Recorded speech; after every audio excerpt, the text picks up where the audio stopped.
Walt Disney Studios, better known as Disney, is unarguably one of the most well-known, influential, and powerful film studios in America, and holds great influence worldwide. Disney Studios consists of Walt Disney Pictures, Marvel Studios, Lucasfilm, Disney Nature, Walt Disney Animation Studios, Pixar, Disney Toon Studios, and many more. Forget that Disney announced plans to purchase 21st Century Fox in 2017. So Disney is everywhere, and most likely half the movies you will go out to see this year will be by Disney.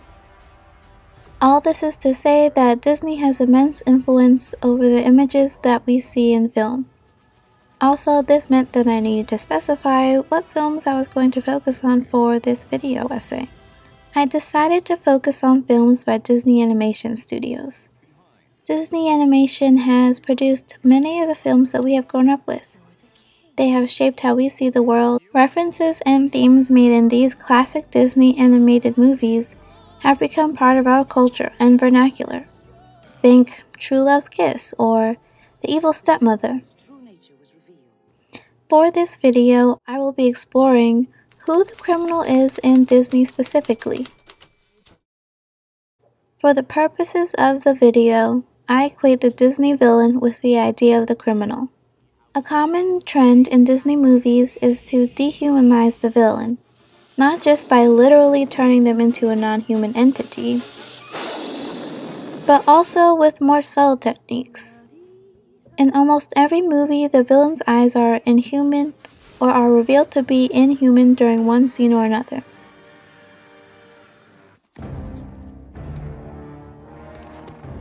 See how the Hun's eyes are completely non-human, and he is generally portrayed as animalistic.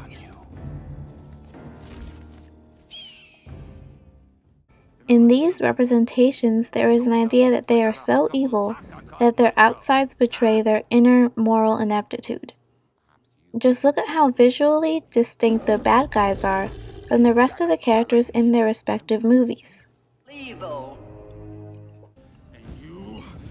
It is important for the filmmakers to show that these characters are visually dissimilar and portrayed as less human because they use the idea that the only being that commit these horrible actions could not be like us. That they are so different from us, aka the good guys, that they are basically non-human.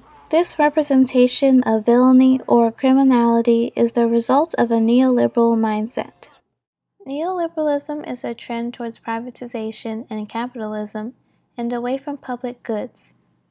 Within neoliberalism, there is the idea that in a free market, everyone gets what they deserve. In neoliberal ideology, the reasons for a person's monetary success is all about the individual, and there are no systemic effects that raise groups up or put them down. Neoliberalism, when used as a modality of criminality, paints a false picture of the criminal as a person who commits crimes because they are bad or evil, and that there are no systemic problems that cause them to be seen as a criminal or not. Blame is away from the society and onto the individual. Seize that creature! In almost all of the Disney animated films, the villain's main character trait is that they are evil, and that is the base reasoning for their actions. But the stepmother's true nature was revealed. Cold, cruel, and bitterly jealous of Cinderella's charm and beauty, she was grimly determined to forward the interests of her own two awkward daughters. Now shall you deal with me, O Prince, and all the powers of hell!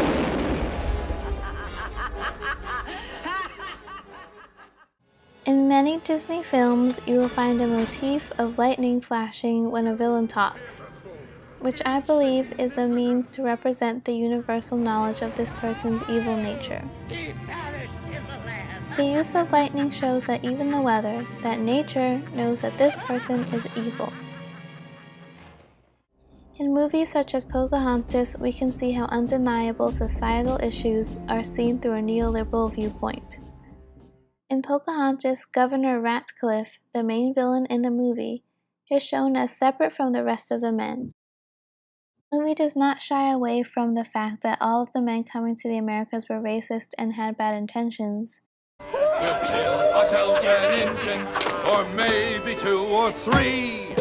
But Ratcliffe is portrayed as worse because he is unpopular among the men. Oh, sure, we're having loads of fun, right? Look at us. No gold, no food, while Ratcliffe sits up in his tent all day, happy as a clam.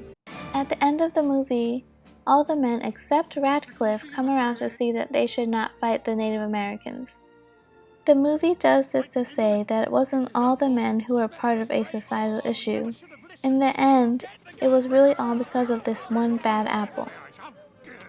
Put him in chains! I'll see you all hang for this. And gag him as well! These are prime examples of the neoliberal viewpoint ignoring important systemic problems but instead focusing on individuals. Film has a cyclic and at times amplifying connection with society. Films, especially popular films as Disney, which are supposed to be enjoyed by the public, are a representation of the culture of our own making. But film is also a good way to disseminate and integrate thinking into the minds of the public, especially in kids. Thus, the change has to come from both sides. To have a more accurate representation of the criminal, we must understand the problems with a neoliberal mindset, as well as push for quote-unquote villains who do not perpetuate these false ideas. Thanks for watching!